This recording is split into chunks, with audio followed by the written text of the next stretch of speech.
दापोलीमध्ये भगवान महावीर यांच्या जयंतीनिमित्त आज सर्वत्र भक्तिमय आणि उत्साही वातावरण पाहायला मिळालं. दापोली येथे देखील सकल जैन बांधवाच्या वतीनं महावीर जयंती मोठ्या उत्साहामध्ये साजरी करण्यात आली. यावेळी आयोजित करण्यात आलेल्या भव्य मिरवणुकीमध्ये जैन समाजातील नागरिक मोठ्या संख्येनं सहभागी झाले होते. मिरवणुकीमध्ये भगवान महावीर यांच्या प्रतिमेची सजवलेली पालखी, आकर्षक रथ आणि सोबतच पारंपरिक वेशभूषेमध्ये सहभागी झालेले महिला, पुरुष आणि युवती यामुळे वातावरण भक्तिमय झालं होतं. मिरवणुकी दरम्यान भगवान महावीर की जय अशा जयघोषांनी परिसर दुमदुमून गेलं. सोबतच सत्य आणि सदाचाराचा संदेश देणारे फलक आणि घोषवाक्य यावेळी विशेष आकर्षण ठरलं. कार्यक्रमादरम्यान धार्मिक प्रवचन, पूजा अर्चा आणि विविध सामाजिक उपक्रमांचं आयोजन देखील करण्यात आलं. जैन समाजानं एकत्र येत उत्सव साजरा करत भगवान महावीरांच्या शिकवणींचं स्मरण केलं. या उत्सवामुळे दापोली शहरात आनंद आणि भक्तीचं वातावरण पाहायला मिळालं.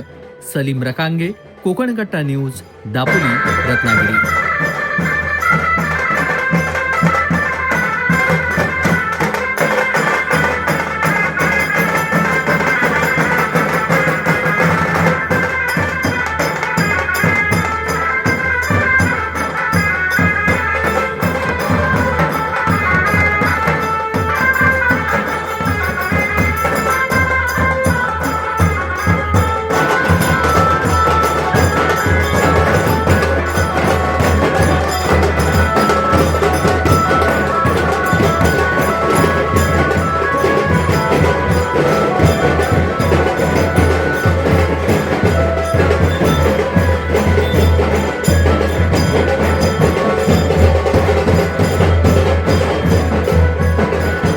कोकणातील प्रत्येक घडामोडींचे लाईव्ह अपडेट पाहण्यासाठी आताच कोकण कट्टा न्यूजच्या सर्व सोशल मीडियाच्या प्लॅटफॉर्मला लाईक, फॉलो आणि सबस्क्राईब करा.